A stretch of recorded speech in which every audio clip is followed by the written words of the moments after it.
क्या पंडित जवाहरलाल नेहरू ने भारत में कश्मीर के विलय को जानबूझकर टालने की कोशिश की थी?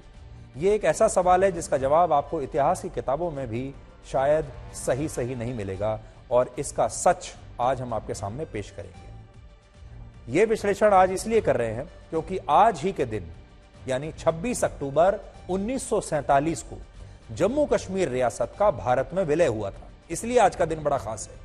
और उस समय जम्मू कश्मीर के महाराजा हरि सिंह ने भारत के साथ एक विलय संधि पर हस्ताक्षर किए थे, जिसके तहत कश्मीर भारत का हिस्सा बन गया था औपचारिक रूप से।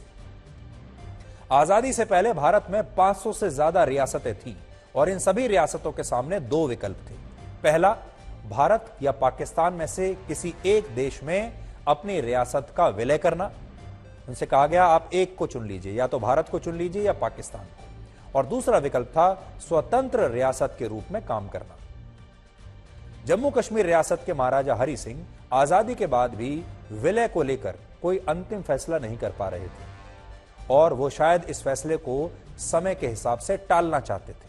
उन्हें लगता था कि दोनों में से जो मुझे अच्छी डील देगा, जो मेरी सारी शर्तों को मान लेगा, उसके साथ विलय कर लेंगे। लेकिन जब वे ये सोच विचार कर ही रहे थे, इसी बीच 22 अक्टूबर 1947 को, सोचिए हम 15 अगस्त 1947 को आजाद हुए हैं और अक्टूबर के महीने में पाकिस्तान से 300 ट्रक भरकर कश्मीर की सीमा में दाखिल हुए, जिनमें 5000 कबायली मौजूद थे। और इन कबायलियों ने उस समय न सिर्फ जम्मू कश्मीर पर हमला किया, बल्कि महाराजा हरि सिंह की जो स्टेट फोर्स थी, यानी उनकी जो उनके राज्य की सेना थी, उसे हराते हुए मुजफ्फराबाद से श्रीनगर जाने वाले रास्ते पर आगे बढ़ना शुरू कर दिया और कश्मीर के एक बड़े हिस्से पर कब्जा कर लिया। यह मुजफ्फराबाद आज पाकिस्तान ऑक्यूपाइड कश्मीर यानी पीओके की राजधानी है। एक जमाने में यह भारत का हिस्सा हुआ करता था। 22 अक्टूबर 1947 का वो दिन भारत के इतिहास में एक ब्लैक डे यानी काला दिन साबित हुआ, क्योंकि इसके कुछ दिनों के बाद जब युद्ध विराम हुआ तो भारत कश्मीर का एक बहुत बड़ा हिस्सा गंवा चुका था। और यह हिस्सा इतना बड़ा था कि इसका क्षेत्रफल लगभग 91,000 वर्ग किलोमीटर का था। यह हंगरी, पुर्तगाल और जॉर्डन जैसे देशों के पूरे क्षेत्रफल के बराबर है। लेकिन भारत के ज्यादातर दरबारी इतिहासकारों ने 22 अक्टूबर को कभी भी ब्लैक डे का नाम नहीं दिया और इस युद्ध को धीरे धीरे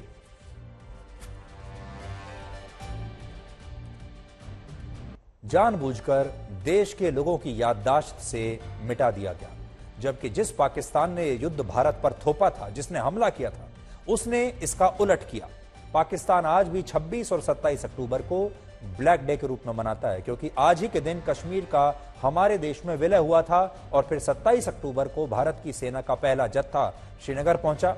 महाराजा हरि सिंह ने भारत से मदद मांगी और जब विलय पर हस्ताक्षर हो गए तब भारत की सेना वहां पर पहुंची और फिर हमारी सेना ने पाकिस्तान के आक्रमणकारियों को वापस खदेड़ा। लेकिन तब तक वो बहुत बड़े हिस्से पर कब्जा कर चुके थे और वो हिस्सा आज भी उन्हीं के पास है।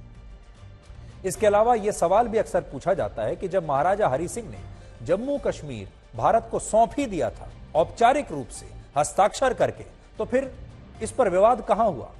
इसमें विवाद क्यों होता है? और क्या प्रधानमंत्री नेहरू ने कश्मीर पर कोई गलती की थी?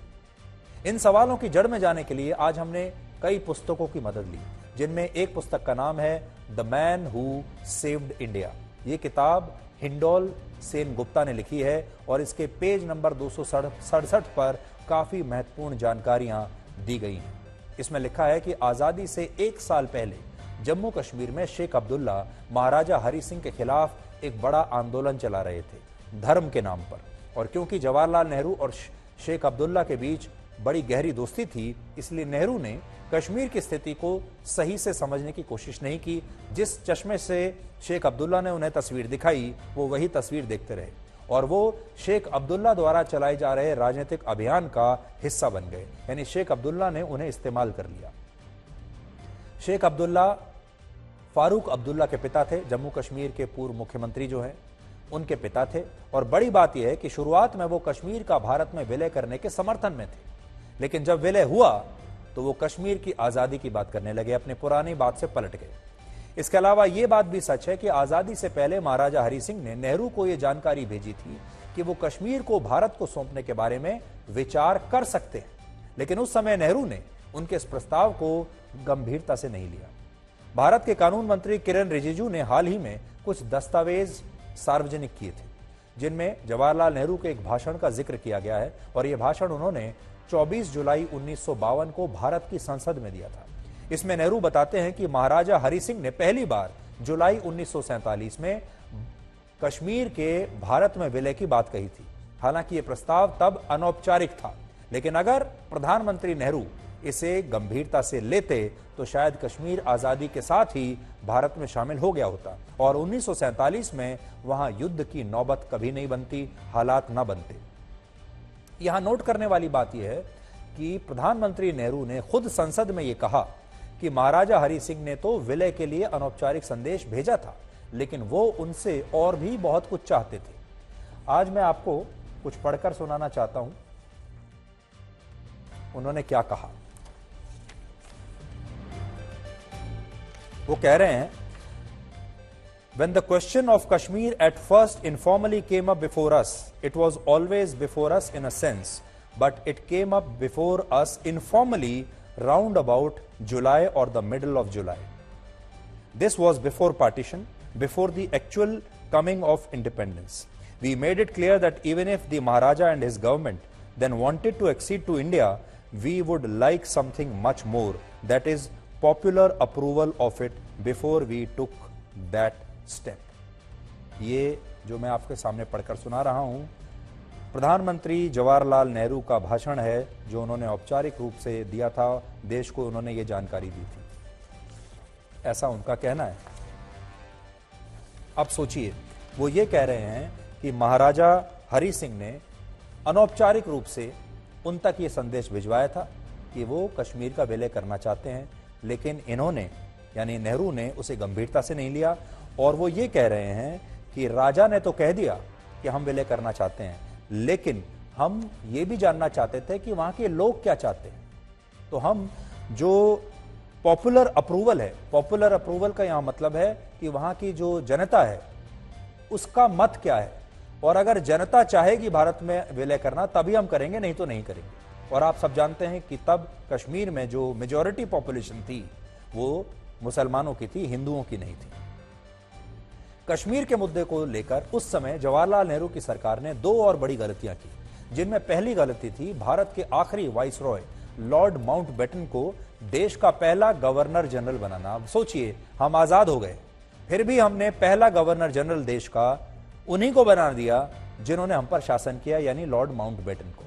आजादी के बाद यह जिम्मेदारी किसी भारतीय नेता को मिलनी चाहिए थी, लेकिन क्योंकि नेहरू के लॉर्ड माउंटबेटन की पत्नी एडविना माउंटबेटन से बड़े अच्छे रिश्ते थे और दोनों के साथ उनकी दोस्ती थी, इसलिए वो लॉर्ड माउंटबेटन को आजादी के बाद भारत का पहला गवर्नर जनरल बनाने के लिए तैयार हो गए। और कौन जानता है, हो सकता है आजादी से पहले, हो सकता है अंग्रेजों ने या लॉर्ड माउंटबेटन ने यह शर्त ही रखी हो कि आजादी के बाद भी आप मुझे इस पद पर नियुक्त करेंगे, जबकि पाकिस्तान ने साफ इनकार कर दिया। उन्होंने ऐसा नहीं किया जैसा हमने किया। पाकिस्तान के पहले गवर्नर जनरल खुद मोहम्मद अली जिन्ना बने और उन्होंने माउंटबेटन को गवर्नर जनरल बनाने से इनकार कर दिया।